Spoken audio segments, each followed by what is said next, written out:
These are the people of Mexico City. Their history runs in their blood and underlies the very streets of their city. There is a direct line running backward in time from these people to the unexplained silence of this ancient and mysterious city, Teotihuacan.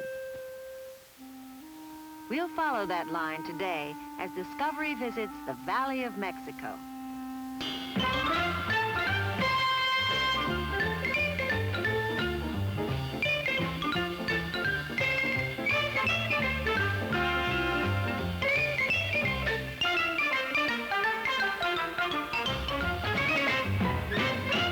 Discovery 69, the award-winning program for young people with Bill Owen and Virginia Gibson.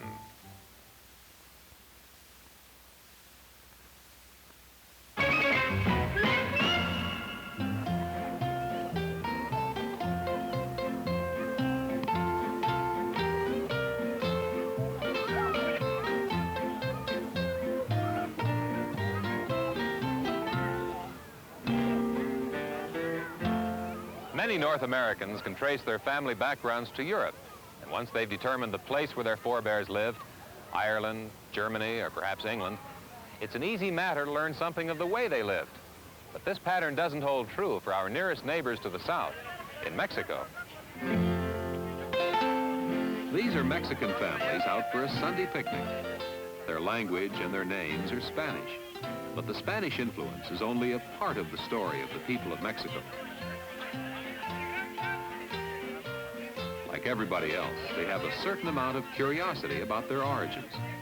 If we needed proof of that, it could be found any day of the week, but particularly on Sundays, at a remarkable institution in Mexico City's Chapultepec Park. This is Mexico's Museo Nacional de Antropología, the National Museum of Anthropology.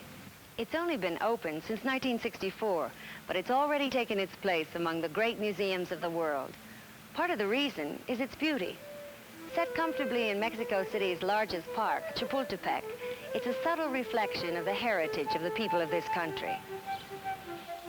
The Aztecs were the last Indian civilization in Mexico, and it was they who faced the Spaniards of Hernan Cortez, the conquistadores, the conquerors. There was an Aztec chant which spoke of the bulrushes where we were born, and it went on, the world belongs to the Aztecs. If the world no longer belongs to them, the Aztecs are at least not forgotten. This lagoon is a symbol of their existence. Now the bulrushes grow in the lagoon, and that prideful claim, the world belongs to the Aztecs, appears in bronze letters over the door to the Aztec Hall. The intention of the Museo Nacional is to help Mexico and the world to better understand the Mexican past. Perhaps it would be better to say the Indian past, because the turning point in Mexican history is the date of the arrival of the Spanish. The year was 1519. It took Cortez 23 years to conquer Mexico. But the date of his coming is the key date, because nothing was ever the same thereafter. The Spanish part of the Mexican story is well known and thoroughly documented, because the Spanish kept diaries and records. The mystery, the portion which this museum in a way is dedicated to clarifying, began centuries earlier. Mexico today is the heir to two distinct civilizations and possesses a culture which is a combination of both. There was a complicated history here long before the Spaniards came. Mesoamerica, or Middle America, includes a large part of the Mexican Republic. Here live the Olmecs, the Teotihuacanos, the Aztecs, the Mixtecs, the Mayas, and more. Their descendants still live in Mexico today. They flourished, rose, and then fell or were combined with other peoples. But all of them have left clear-cut reminders that they were here. This polychrome, many-colored pottery, is readily recognizable to an expert as a product of the Mixtecs. These clay urns are the work of the people known as Zapotecs.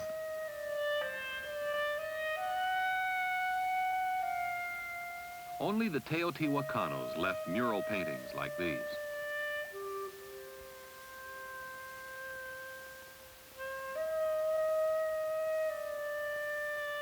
And it was the Mayas who made stelae like these.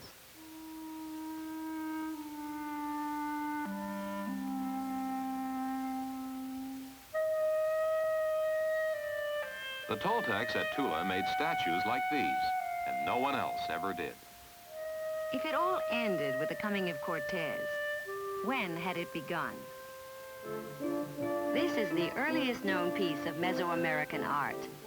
It's a fossil bone of an extinct type of camel related to the South American llama. The vertebra has been reworked to resemble the head of a coyote. It dates to 10,000 BC. There's further proof of the presence of man in early Mexico. He's called Tepexpan Man, and he's one of the most important discoveries ever made in the Valley of Mexico. Mexico's first occupants were hunters who tracked down the large mammals of the Pleistocene age. They forced their prey into bogs and swamps where they would be helpless and fall easily once they were partially immobilized by the mud. We don't know who sat and patiently carved that llama vertebra until it resembled coyotes he had so frequently seen. But soon there were works of art whose creators we can identify. This colossal head is Olmec. This sort of artifact was found all across southern Mesoamerica between 1300 and 800 BC. The village began to be known during this period, and the art reflected it. The Olmecs produced figurines, which give us an idea of what the life of the period was like.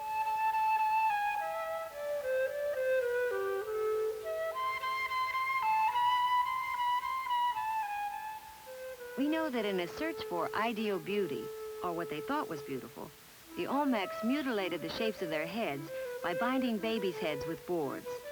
They carved and mutilated their teeth, shaved heads, painted and tattooed their faces and their bodies. We know they wore hats and turbans, and that they wore necklaces and earplugs, short skirts and loincloths.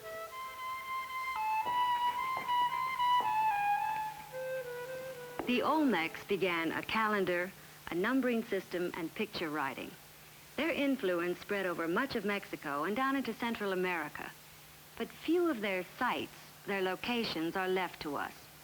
There are earth mounds and a few stone monuments, but time has moved harshly across the world of the Olmecs. It was later that an ancient city was built, destined to come down to us in astoundingly complete form, right here in the Valley of Mexico. It was a world of feathered serpents and symbolic butterflies. It was, above all, the New World's first great city. And we'll go there in just a minute.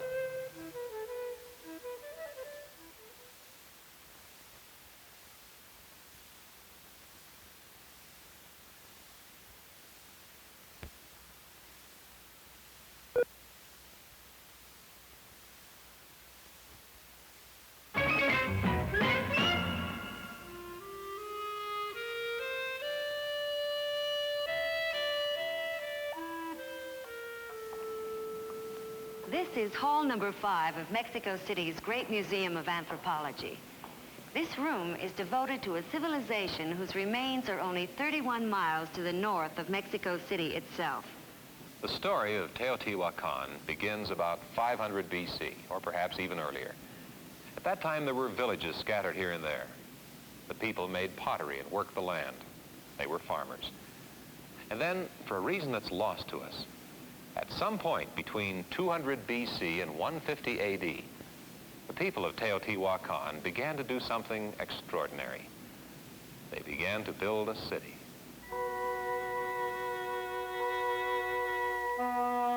What it really was a ceremonial and religious center.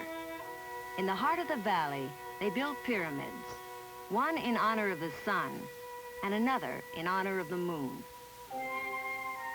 We call these vanished people Teotihuacanos, simply because their city has been named Teotihuacan. But even the name is arbitrary. It's what the Aztecs, who came afterwards, just before the Spanish, called it. But what was it actually called, and who were its people? No one really knows.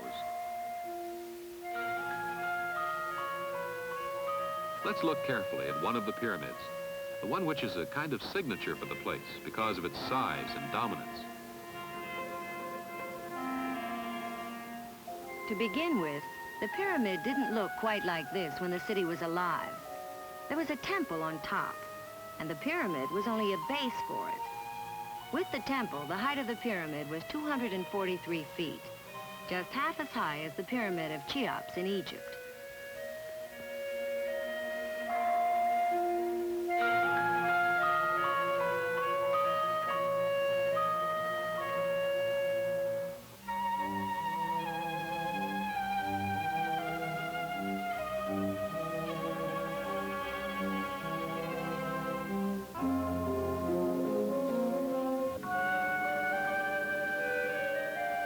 When the Spaniards came through here, the pyramids must have seemed to be grassy hills or mounds. But originally, the sides were covered with stucco. The stones which project from the sides of the pyramids have caused a great deal of speculation among visitors. It was even supposed by some people that these were posts on which human sacrifices were displayed. But there was never any evidence of human sacrifice at Teotihuacan, and these stones turn out to be nothing more spectacular than slabs to hold the thick coat of mortar in place. These structures, taken as a whole, are called the citadel, but one of them held a secret for many years. Inside the four-layered main pyramid, there was another structure, older and more important. The inner building was made with elaborately carved stones and decorated with two major sculptures, repeated and repeated. These are of great importance in the story of ancient Mexico. One is probably the rain god Tlaloc. His eyes were large obsidian discs, and even now a few of them remain in place.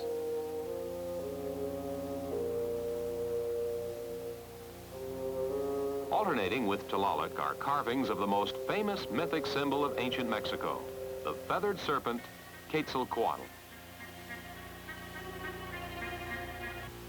The pyramids, the courtyards, and the temples formed a kind of inner city where probably no one lived, or where at the most a few priests lived. But Teotihuacan was a city, and half a mile from the center are the remains of residential areas. This is one of them. Its name is Tepantitla. It may tell us more about the life that was lived here than all the pyramids and temples put together.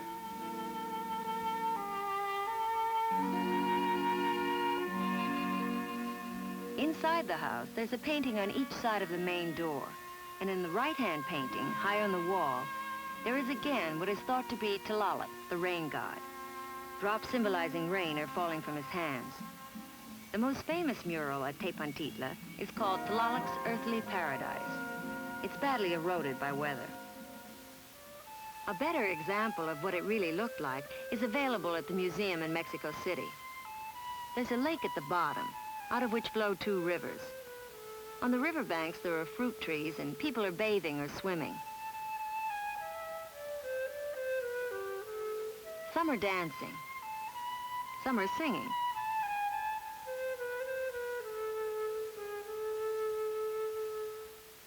And some are catching butterflies.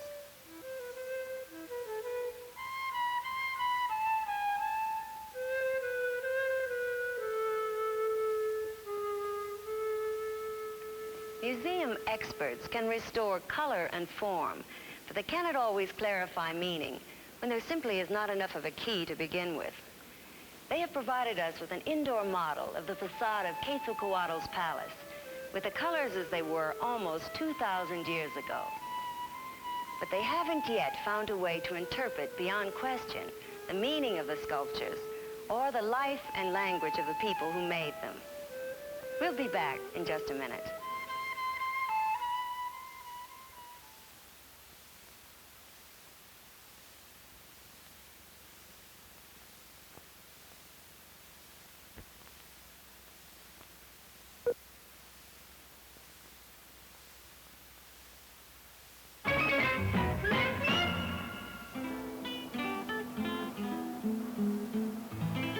Perhaps there's no place in all of Mexico City which so specifically embodies the nature of the country as this. La Plaza de las Tres Culturas, the place of the three cultures. The Aztecs had been a poor tribe from the north. They entered the Valley of Mexico toward the end of the 13th century, about 400 years after the decline of Teotihuacan. They were slaves, then mercenaries, and then by virtue of a revolution, conquerors. It was the Aztecs who were in power when the Spaniards came. Just about here was the Aztec Commercial Center, Teotihuacan, where the Aztecs made their last sad stand against the conquering Spaniards.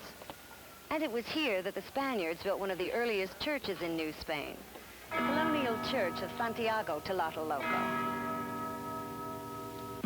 To represent the third culture, modern Mexico, these apartment buildings and offices were built. The Aztecs, when they realized that the Spaniards presented a force which was stronger than they were, composed a song of their sorrow. One verse of it contained these words: "Will I leave only this, like the flowers that wither? Will nothing last in my name, nothing of my fame here on earth? At least flowers, at least song." As it happens, the Aztecs left Mexico and Mexico City a great deal more than flowers and songs. One of the most important discoveries of the Aztec past is this huge sunstone depicting the sun god and the four phases of the creation and destruction of the universe in Aztec mythology.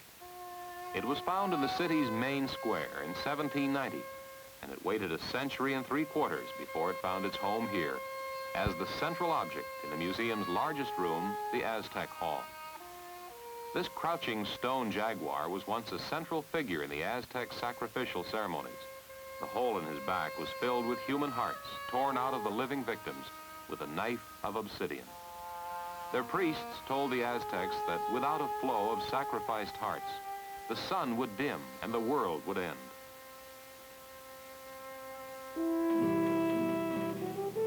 When the Spaniards came in 1519, they found a thriving Aztec society with a market which museum craftsmen have reconstructed. The marketplace at Tlatelolco was a large area of polished pavement with arcades on all sides. Each product was concentrated in a single place. One area might be entirely for the same kind of vegetables, and women would sit on mats watching their goods.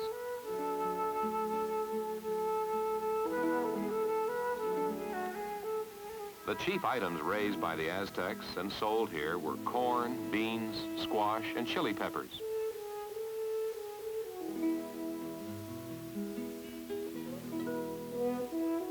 In another area, snakes, which were often eaten by the Aztecs, were displayed for sale.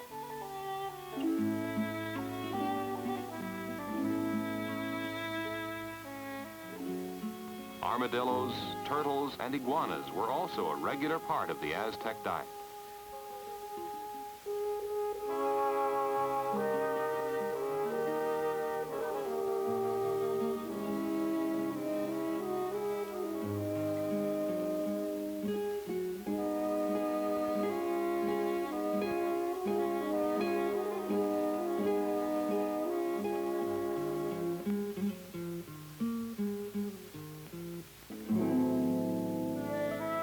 There was the slave auction.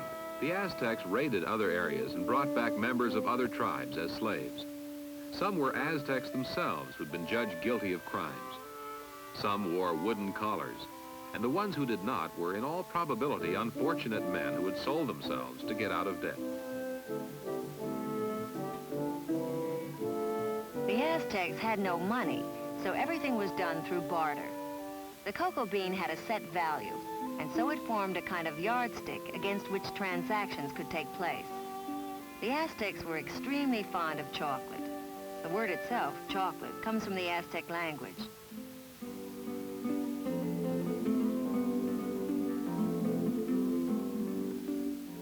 There were warriors who prowled through the marketplace, acting as policemen.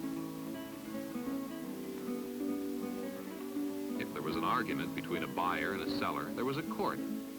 Here, one of the elders of a clan or some other tribal authority would settle the question.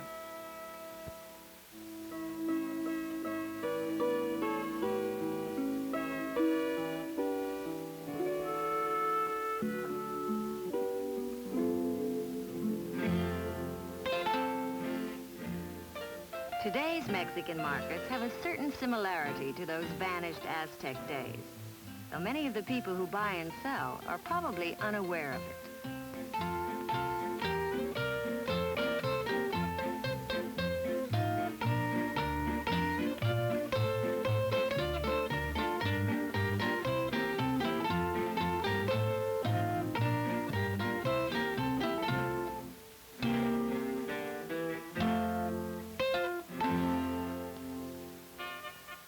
Mexico City's past is very much a part of its present. There are murals and monuments reminding the people of the struggle it took to produce the new Mexico. According to Bernal Diaz del Castillo, who kept a diary during the Cortez expedition in 1519, some of the soldiers, seeing the city for the first time, asked whether the things we saw were not a dream. No, it wasn't a dream, but it was and still is a reality compounded of so many cultures and so many layers that some of them are lost in a haze that may seem dreamlike.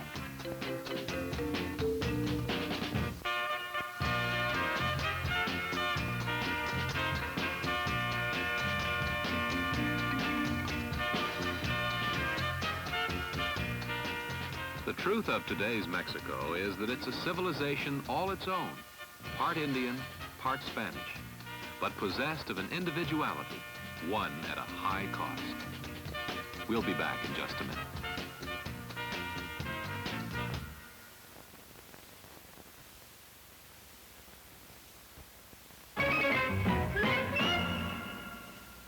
We hope you've enjoyed today's visit to Mexico City and the National Museum of Anthropology. If you'd like to find out more about Mexico, then ask your librarian for any of these books. Cortez and Montezuma by Maurice Collis, Fairy Tales of Mexico, and this book, Cortez and the Conquest of Mexico. Be sure to be with us next week as Discovery visits the Mexican state of Yucatan to trace the history of one of the most fascinating of all the vanished civilizations, the Mayas. Bye-bye. Bye.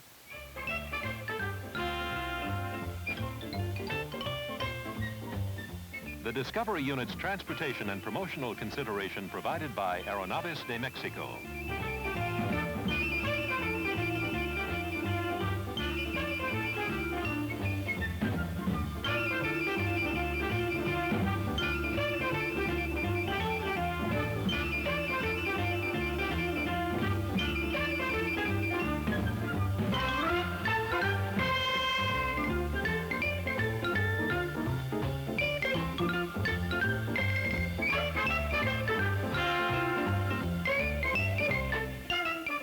This has been a Jules Power production in association with ABC News.